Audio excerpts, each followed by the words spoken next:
계속해서 저희와 함께하실 전문가 바로 만나보겠습니다. 황스인베스트의 황진현 대표 자리하셨습니다. 안녕하세요, 대표님. 네, 반갑습니다. 황진현입니다. 자, 오늘은 은평구 응암동에 위치한 3룸 오피스텔과 부동산 이슈를 준비해봤습니다. 오늘도 힘이 되는 정보 드리겠습니다. 네, 저희 먼저 알짜 지역이 준비되어 있다고 하니까요. 화면을 통해 만나보시죠. 서울시 은평구 세전역 역세권입니다. 3룸 주거용 오피스텔이고요. 전용 면적은 약 59제곱미터. 시세는 3억 3천만 원에서 3억 4천만 원으로 형성되어 있습니다.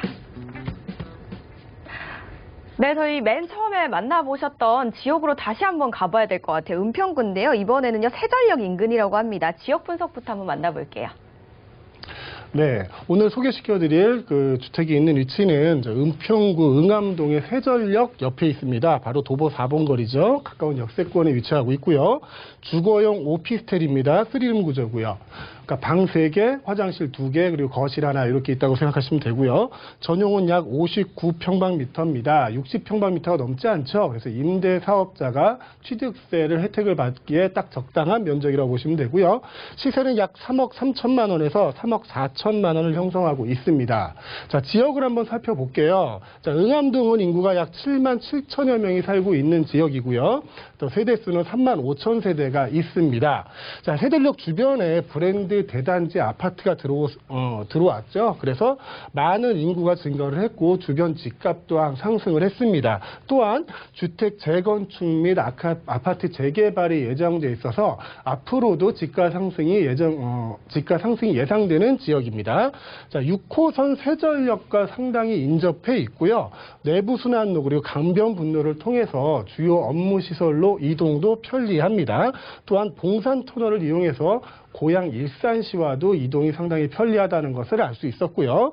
오래된 도시답게 학군 형성이 잘 되어 있습니다. 그래서 3, 4인 가족이 살기에 좋은 지역이다라는 평가를 받고 있고, 또 응암동의 상권이 기존에는 좀 오래된 상권들인데, 자, 신사 근린공원 그리고 불광천을 비롯해서 그 주변으로 많은 정비 사업들이 예정돼 있어서 앞으로는 좀 현대적인 모습으로 바뀔 것이다라고 예상을 해볼 수 있습니다.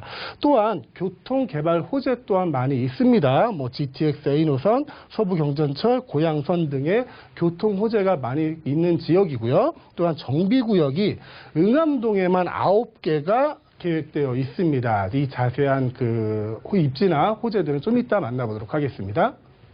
네, 6호선. 세전역 인근이라고 합니다. 그리고 앞서 살펴본 이 불광역보다 서울이 좀 더 가까운 위치인지 이 위치가 좀 궁금하거든요. 어떻게 될까요?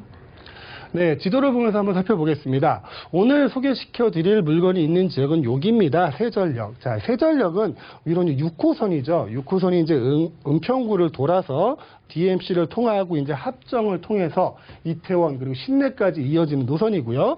바로 위에 두 정거장만 가면 3호선을 탈 수가 있습니다. 이 3호선을 통해서 이제 종로라든가 주요 업무단지 그리고 강남으로도 이동이 편리하다는 걸 알 수 있습니다.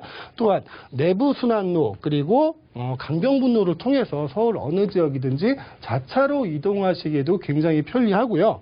자, 경의중앙선을 통해서 일산의 업무단지로도 이동하시기가 상당히 편합니다. 또한 공항철도를 통해서 김포공항 이제 마곡지구가 있죠. 마곡지구를 이동하실 수도 있고 영종의 공항을 또한 편하게 이용하실 수도 있습니다. 오래된 지역이다 보니까 학군이 많이 발달이 되어 있는데요. 숭실고등학교, 서신초 그리고 연소중 외에도 7개의 초중 고등학교가 위치하고 있었고요. 또 명문 사립대학이 많은 곳이죠. 자, 명지대, 연세대, 이화여대 등이 있는 서대문구하고도 매우 그 교통이 편리한 곳에 위치를 하고 있습니다. 또한 신사 근린공원이라든가 불광천 같은 공원이 많이 발달되어 있어서 저녁 시간에 무슨 산책을 한다든가 하는 여가 시간 또한 잘 보낼 수 있게 정비가 잘 되어 있는 곳이라는 것을 알 수 있었습니다.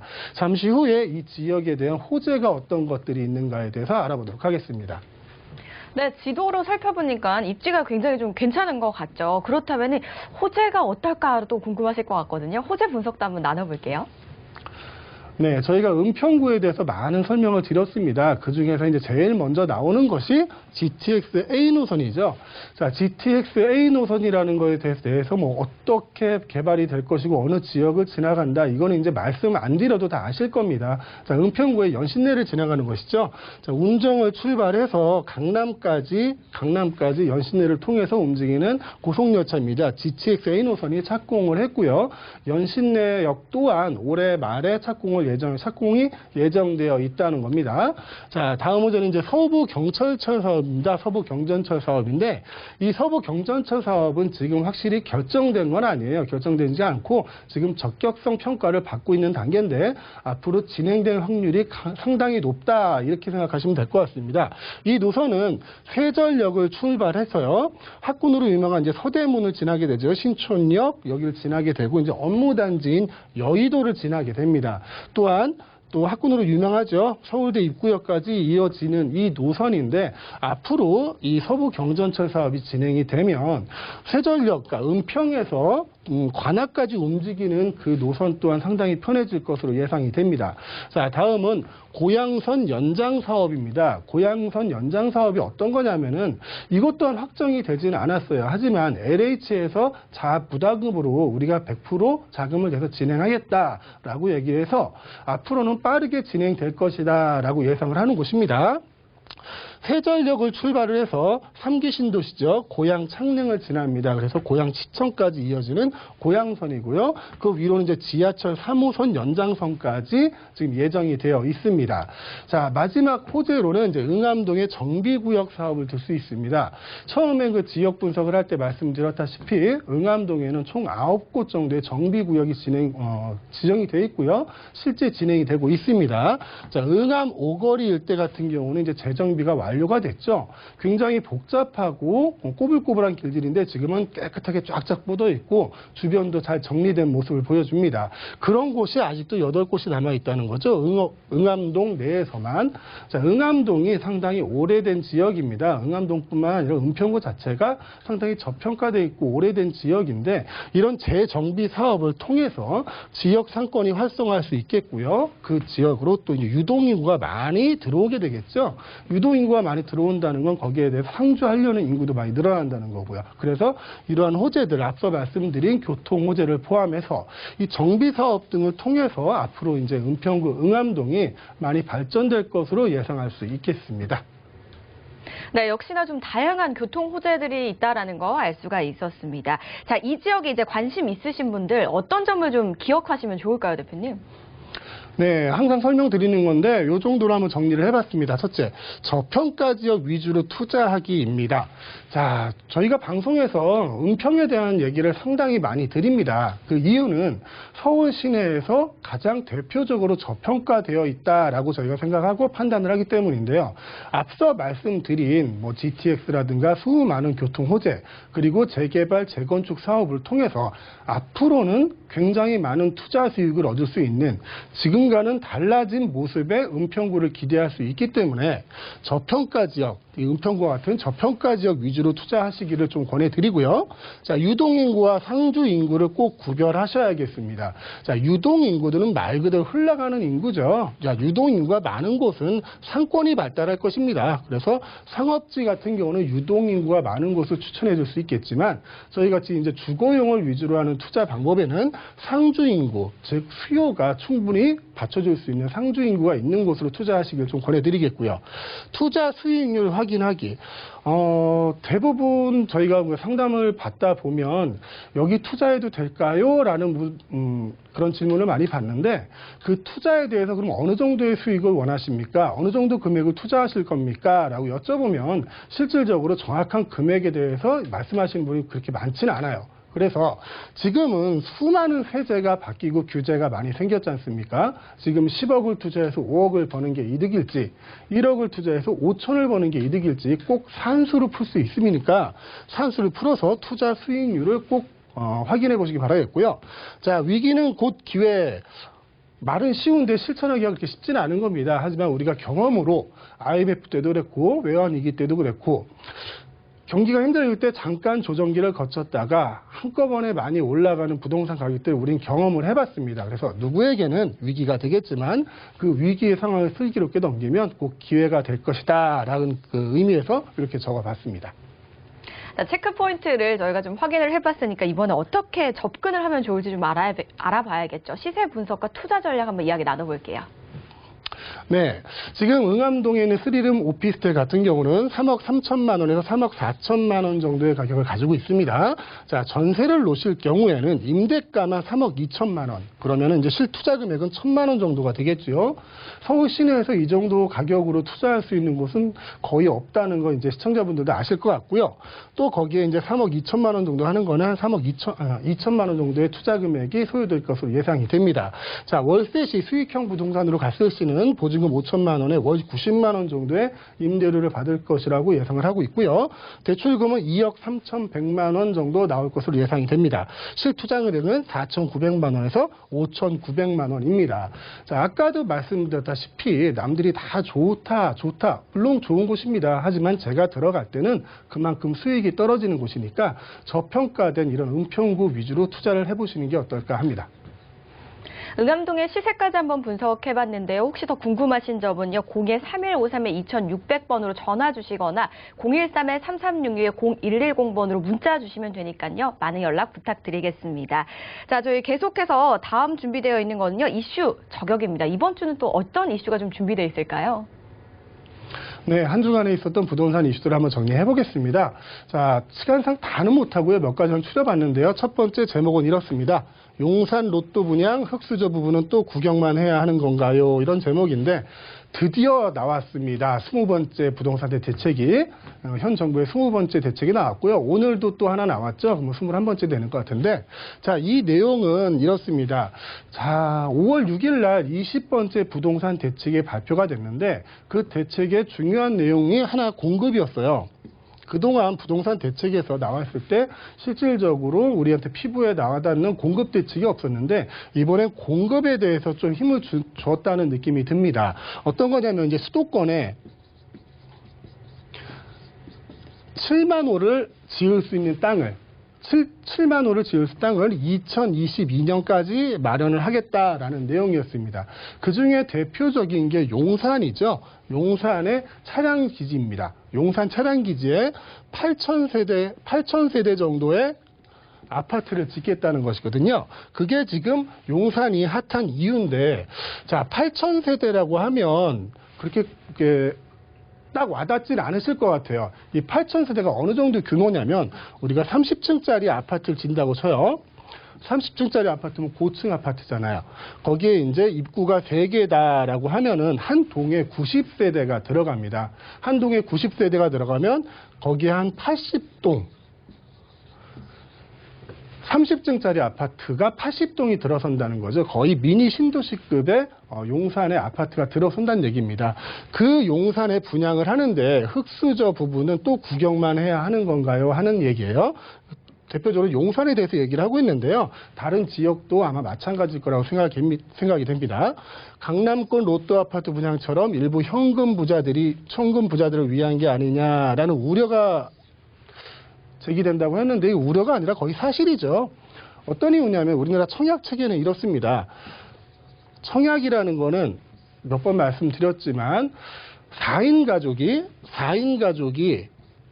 그러니까 세대주 한 명이 3명의 부양가족을 가지고 최대한 받을 수 있는 점수가 69점이에요. 69점인데 서울에 지금 최저 점수로 당첨된 게 아마 64점일 거예요. 이게 강북 쪽인 걸로 알고 있는데요. 자, 64점이고 용산에 들어선다 그러면 기본적으로 최저 69점은 넘어가겠죠. 69점이 넘어가는 그 4인 가족 중에 여기서 또 문제가 생깁니다. 이제 대출에 대한 얘기죠. 대출에 대한 얘기인데 용산에서 84평방미터를 넘어가는 아파트 분양가가 지금 한 4천만 원 정도 선에서 얘기가 되고 있는 것 같아요. 4천만 원이라는 거는 이제 총 분양가가 10억이잖아요. 10억인데 우리나라에서 9억이 넘어가는 아파트를 보유한다는 건 굉장히 큰 의미를 가집니다. 저번에도 말씀드렸죠. 몇 번씩. 종합부동산세 납부 대상도 되고요. 일단 대출에 대해서만 얘기하면 중도금 대출을 받을 수가 없어요. 중도금 대출을 받을 수 없기 때문에 오로지 담보대출로만 이 아파트 가격을 내야 된다는 겁니다. 그리고 용산은 대표적인 투기과열지구죠. 그러다 보니까 DTI도 낮아지고 LTV도 낮아지고 거기에 이제 DSR까지 관여를 하게 됩니다. 그러다 보니 10억짜리 아파트를 분양을 받아도 최소한 자기 손에 6억의 현금은 있어야 이 아파트를 분양을 받을 수 있다는 거예요. 그래서 현금 부자들을 위한 게 아니냐라는 우려, 아니 사실이죠. 사실로 드러나는 게 아닌가 싶습니다. 용산 로또 분양 같은 경우가 그래요. 다음은 용산 정비창 8천 가구를 공급하는데 23년 말부터 분양을 한다고 합니다. 그러면 그 동안은 이제 청약 1순위를 유지하기 위해서 용산 지역으로 전입 신고하는 사람들이 굉장히 늘어날 겁니다. 자, 우리나라에 1순위 청약 통장을 가지신 분이 2천만이래요. 2천만 명이고요. 서울에만 1,000만 명이 있습니다. 1,000만 명이 있고요. 용산에만 지난 한 1, 2주 동안 굉장히 늘었다 그러네요. 300만 명이 있답니다. 300만 명. 이 300만 명의 1순위자 중에서 현금 동원형이 가능하고요. 그리고 점수가 최소한 68점은 넘어서야 이 로또 분양을 받을 수 있다. 그래서 흑수저 부분은 또 구경만 해야 되나 이런 제목이 나오는 것 같습니다. 자, 로또 분양 될 것, 땅값 반영돼, 현금 부자 장치 우려. 이거는 우려가 아니라 현실이 될 거라고 저는 생각을 합니다. 자, 이게 첫 번째 이슈였고요. 자, 두 번째는 100만, 30만, 7만 호 공급에도 체감 낮은 이유. 자, 100만이라는 거는 공적주택을 얘기하는 거예요. 공적주택 문재인 정부 처음 출발할 때 100만 호를 건설하겠다 얘기했고요. 그 뒤로 그 다음에죠. 수도권에 30만을 공급하겠다. 수도권에 30만을 공급하겠다 했고요. 지난 5월 6일 날 서울에만 7만 호를 공급하겠다 이런 계획을 내놨습니다. 내용을 보면요. 이 내용들이 나온 지가 벌써 한 3년이 넘어가고 있습니다. 서울서 연내 첫 입주자 모집이 이루어졌다는 거죠. 그게 어떤 거냐면 처음 수도권에 30만 호를 공급하겠다. 수도권 30만 호를 공급하겠다고 얘기한 지가 2년이 지났는데 그중에 1,000가구만 입주 모집을 했습니다. 그리고 도심 7만 호, 여기 있죠. 7만 호는 23년부터 공급을 하게 되는 거고요. 자, 사업 추진 사명들을 고려할 때 3기 신도시 얘기를 하는 거예요. 3기부터 신도시에 어디부터 입주자 모집을 시작할까? 거기는 과천에서 우선적으로 시작할 것으로 관측이 된다. 이런 내용이고요. 통상 대규모 택지 주택 공급 이런 신도시 개발 사업이죠. 이런 경우는 지구 지정을 하고 지구 단위 계획을 수립하고요. 토지 보상을 하고 택지 조성, 사업 승인, 분양 그리고 착공 순으로 이루어집니다. 근데 올해 말부터 일부 지역에만 토지 보상이 이루어지는 거죠. 그러면은 앞으로도 이 30만 호, 100만 호에 대한 공급은 시간이 오래 걸릴 것이다 라는 이런 예측입니다. 그래서 체감이 낮다 이렇게 표현한 거고요. 자, 때마다 이렇게 100만 호를 공급하겠다, 30만 호를 공급하겠다, 또 얼마 전에 7만 호 공급하겠다. 물론 희망을 주는 건 좋습니다. 좋지만 이제 숫자상으로만 얘기하지 말고 이제는 뭔가 결과물을 보여줘야 될 때가 아닌가 싶습니다. 그리고 다음 주에는 5월 6일 날 나왔던 부동산 대책하고 오늘 나왔던 대책들 정리해서 다시 한번 알려드리고 하겠습니다. 네, 계속해서 대책들이 좀 쏟아져 나오고 있는데요. 그 안에 공급 계획도 여러 포함이 되어 있는데 이미 대출 규제가 좀 강하게 나와 있다 보니까 실수요자들에게 좀 더 힘들어지지 않을까라는 생각이 들었습니다. 자, 이렇게 강의 잘 들어봤고요. 이번에는 저 고민 사연 만나보고 솔루션 한번 내려볼게요. 화면을 통해 만나보시죠. 저는 서울 강북구의 경매를 통해 아파트 매수를 계획하고 있습니다. 이유는 경매를 통해서 아파트 매수를 할 시 일반 매매보다 저렴해서 투자 목적으로 좋을 것 같다고 판단했기 때문인데요. 대표님의 의견은 어떠신지 궁금합니다라고 남겨주셨습니다. 자, 부동산을 투자하실 때 다양한 접근 방법이 있을 것 같은데 그중에서 경매는 좀 다른 접근 방법이랑 다를 것 같아요. 어떻게 보시나요?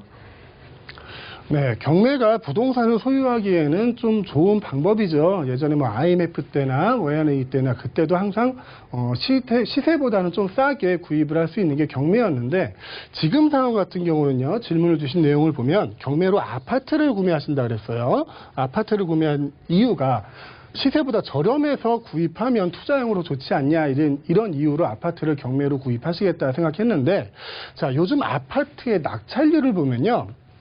거의 98% 이상입니다. 감정가의 98% 이상에서 낙찰이 되고 있다는 거죠. 감정가가 전에 같은 경우는 시세의 한 90% 정도 선에서 형성이 됐어요, 아파트가.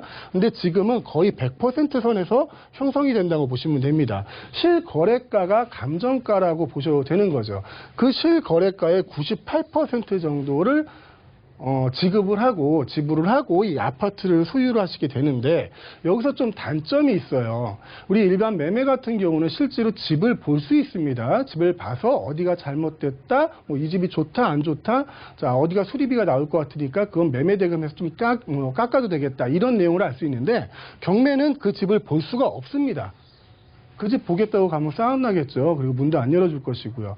자, 그런 위험성이 있는 게 경매예요. 그래서 최소한 아파트 같은 경우는 낙찰가가 한 85% 선에서 받아줘야 이득이 남는, 투자로서의 이득이 남는 게 경매 시장인데 현재 시장은 낙찰률이 굉장히 높습니다. 그래서 결론적으로 말씀을 드리면 지금은 경매보다는 차라리 금매가 낫지 않나 하는 그런 시기라는 것을 저는 말씀드리고 싶습니다.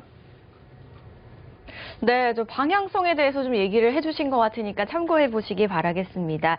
자, 이외에도 오프라인에서 또 상담이 준비되어 있다고 하는데 어떻게 진행되는지 한번 이야기 들어볼게요. 네, 뭐 아시겠지만 코로나로 인해서 여러분이 모여서 하는 세미나는 지금 진행이 안 되고 있고요. 거의 개인 상담 위주로 개인 부동산 컨설팅을 해드리고 있습니다. 저기 전화번호 나가니까요. 그쪽으로 많은 신청 부탁드릴게요. 많은 분들 참석해 보시기 바라고요. 오늘도 역시 황진현 대표와 함께 다양한 이야기 나눠봤습니다. 고맙습니다, 대표님. 저희 방송에서 제공하는 정보는 투자 판단에 대한 조언일 뿐 해당 부동산의 가치와 수익률을 보장하지 않습니다. 저희가 준비한 소식은 여기까지입니다. 시청해주신 여러분 고맙습니다.